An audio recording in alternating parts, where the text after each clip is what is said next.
हमारे गांव में उस रात चांदनी पूरी तरह से साफ थी, लेकिन माहौल में एक अजीब सा सन्नाटा पसरा हुआ था। यह सन्नाटा सामान्य नहीं था। गांव के लोग हमेशा की तरह चौपाल पर बैठकर हंसी मजाक में व्यस्त थे, लेकिन अचानक जसोदा काकी की चीख ने पूरे माहौल को चीर कर रख दिया। जसोदा काकी गांव की एक सरल और मेहनती महिला थी। उसकी कोई दुश्मनी नहीं थी और हर कोई उसे गांव की मां मानता था। उस रात वो अपने घर के आंगन में कुछ बर्तन साफ कर रही थी जब उसकी चीख गूंजी। गांव के सारे लोग दौड़कर वहां पहुंचे। जसोदा काकी जमीन पर गिर पड़ी थी।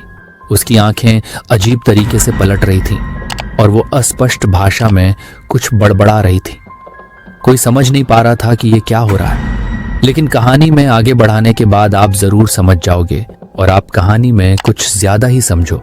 उससे पहले आपके इस छोटे भाई का दर्द भी समझ लो और जल्दी से वीडियो को लाइक और चैनल को सब्सक्राइब कर लो, क्योंकि आपका भाई आपके लिए डेली एक इंटरेस्टिंग और अट्रैक्टिव स्टोरी लेकर आता है।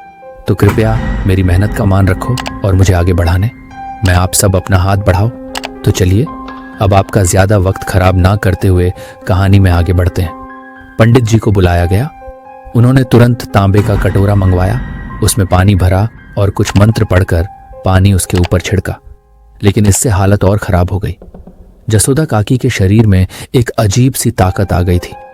उसकी आवाज अब उसकी अपनी नहीं लग रही थी। वो भारी, गूंजती हुई और डरावनी थी। तुम लोग मुझे यहां से निकालना चाहते हो? ये औरत अब मेरी है, वो चिल्लाई। लोग डर गए। पंडित जी ने ऐलान किया कि जसोदा काकी पर जादुई ताकत का साया है, शायद कोई जिन्न। उन्होंने पूरे गांव को बुलाकर अगली सुबह हवन करने का आदेश दिया। उस रात गांव के किसी भी घर में कोई सो नहीं पाया। हर किसी को लगता था कि कुछ अनहोनी होने वाली है। जसोदा काकी के घर में गांव के बुजुर्गों की चौकसी लगी हुई थी। बीच बीच में उसके अंदर से आवाजें आती जो सुनने वालों के रोंगटे खड़े कर देती थी। अगले दिन सुबह हवन शुरू हुआ। जसोदा काकी को मजबूती से पकड़ा गया क्योंकि उसका शरीर लगातार छटपटा रहा था। पंडित जी ने मंत्र पढ़ने शुरू किए। धुआं और मंत्रों की गूंज से माहौल और भी रहस्यमय हो गया। एक वक्त ऐसा आया जब जसोदा काकी ने जोर से चीख मारी और उसकी आंखें बंद हो गईं। सबको लगा कि जिन्न चला गया।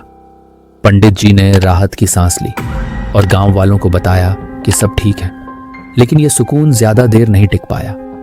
उसी रात जसोदा काकी के घर से एक औरत के रोने की आवाज आई।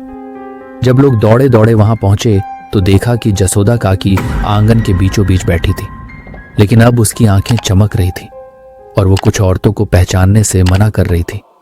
उसने धीरे से कहा, तुम लोग मुझे भूल गए, लेकिन मैं अभी भी यहीं हूं।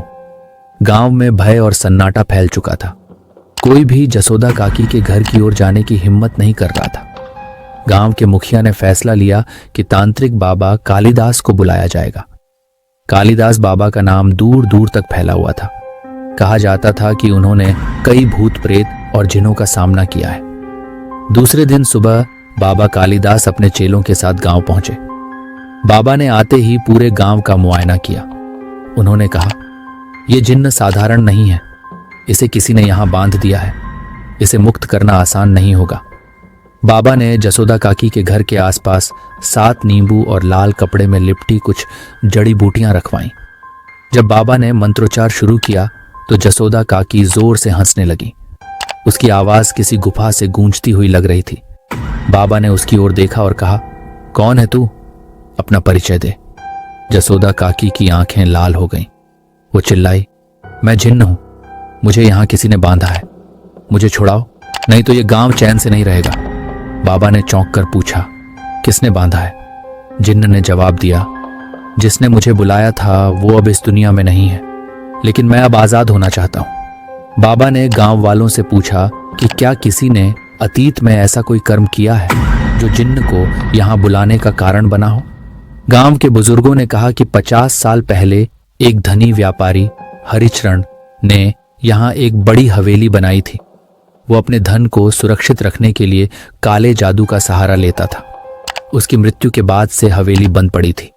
बाबा ने समझ लिया कि इसका रहस्य उसी हवेली से जुड़ा हुआ है। बाबा कालिदास ने अपने चेलों के साथ हवेली की ओर रुख किया। वहां पहुंचते ही उन्हें हवेली के अंदर अजीब सी आवाजें सुनाई देने लगीं। दीवारों पर पुराने मिट चुके मंत्र और तांत्रिक चिन्ह बने हुए थे। हवेली के बीचों बीच एक बड़ा घड़ा रखा था जिसके ऊपर लाल कपड़ा बंधा था। बाबा ने जैसे ही घड़े के पास जाकर मंत्र पढ़ा, घड़ा जोर से फट गया। उसके अंदर से धुआं निकलकर अंधेरे में गायब हो गया। जिन्न की हंसी हवेली में गूंज उठी।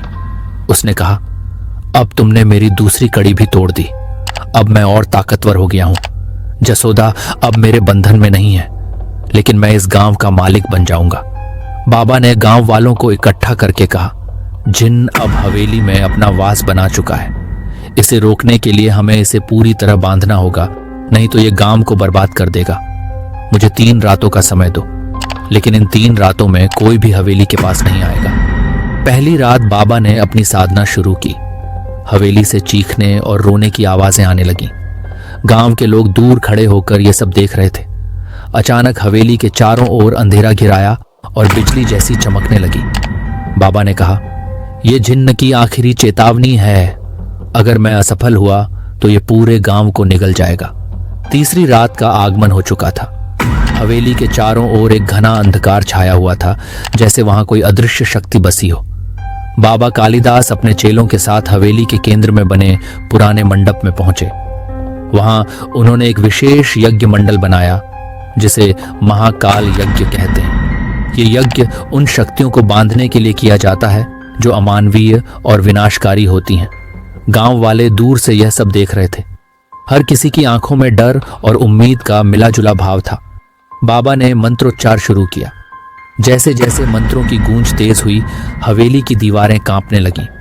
चारों ओर हवा तेज हो गई और अचानक जिन्न ने अपनी पूरी ताकत के साथ प्रकट होकर दहाड़ मारी। जिन्न अब अपने असली रूप में था, एक विशाल धुएं से बना हुआ आकृति जिसकी आंखें अंगारे जैसी जल रही थीं। उसने बाबा को चुनौती दी, तू मुझे बांधने की कोशिश कर रहा है? तेरी शक्ति मेरे आगे कुछ भी नहीं। मैं इस गांव का शाप बन चुका हूं और मुझे कोई रोक नहीं सकता। बाबा ने शांत रहते हुए जवाब दिया, तेरा अंत निश्चित है। तेरी शक्ति बस डर और अज्ञान में है। आज तुझे यहीं बांधकर हमेशा के लिए खत्म कर दूंगा। जिन्न ने गुस्से में हवेली को हिलाना शुरू कर दिया। बाबा के चेलों में से कुछ डरकर भागने लगे, लेकिन बाबा डटे रहे। उन्होंने अग्नि में एक खास मंत्र के साथ लाल मिर्च, नीम की पत्तियां और काले तिल डाले। यज्ञ अग्नि भड़क उठी और जिन्न चीखने लगा। जिन्न ने अपनी पूरी ताकत से बाबा पर हमला किया। हवेली में चारों ओर आग फैलने लगी, लेकिन बाबा ने तुरंत अपनी रक्षा के लिए त्रिशूल उठाया, जो उन्होंने यज्ञ के दौरान विशेष रूप से अभिमंत्रित किया था। त्रिशूल को उठाते हुए बाबा ने जोर से महाकाल का आह्वान किया। त्रिशूल से निकलती तेज रोशनी ने जिन्न को अपनी जगह पर जड़ कर दिया। जिन्न चिल्लाने लगा, नहीं, ऐसा मत कर, मुझे यहां से मुक्त कर दे, मैं फिर कभी लौट कर नहीं आऊंगा। लेकिन बाबा जानते थे कि जिन्न को मुक्त करना एक और विनाश का न्योता होगा। उन्होंने आखिरी मंत्र पढ़ा और त्रिशूल को यज्ञ अग्नि में डाल दिया। अग्नि की ज्वाला आसमान तक उठी और जिन्न एक जोरदार चीख के साथ धुएं में बदलकर यज्ञ मंडल में कैद हो गया। जैसे ही जिन्न कैद हुआ, हवेली का अंधकार छंट गया। दीवारें टूटने लगीं और कुछ ही मिनटों में हवेली मलबे में बदल गई। बाबा ने गांव वालों को बताया कि जिन्न अब हमेशा के लिए इस मलबे में कैद है, लेकिन इसे छेड़ा नहीं जाना चाहिए। गांव में धीरे धीरे शांति लौट आई। जसोदा काकी अपनी सामान्य अवस्था में आ गई और पूरी घटना को भूल चुकी थी। गांव वालों ने बाबा कालिदास का सम्मान किया और उन्हें श्रद्धा से विदा किया। कुछ महीनों बाद गांव वालों ने मलबे के पास एक बड़ा मंदिर बनवाया ताकि वहां कोई दोबारा ना जाए। लेकिन कहानी का अंत यहीं नहीं हुआ। मंदिर के पास के एक गांव वाले ने एक रात देखा कि मलबे से हल्की सी धुएं की रेखा उठ रही थी और हवा में एक आवाज गूंजी, मैं अभी गया नहीं हूं, मैं लौटूंगा। क्या जिन्न सच में खत्म हुआ था या वो किसी और रूप में लौटकर गांव पर फिर से काले साए की चादर फैला देगा? तो दोस्तों, कैसी लगी आपको आज की इंटरेस्टिंग स्टोरी? हमें कमेंट करके जरूर बताइए और ऐसी ही डेली इंटरेस्टिंग स्टोरी के लिए इस चैनल को लाइक, शेयर, सब्सक्राइब करना तो बिल्कुल मत भूलिए। धन्यवाद। तो जल्द मिलते हैं नेक्स्ट स्टोरी के साथ।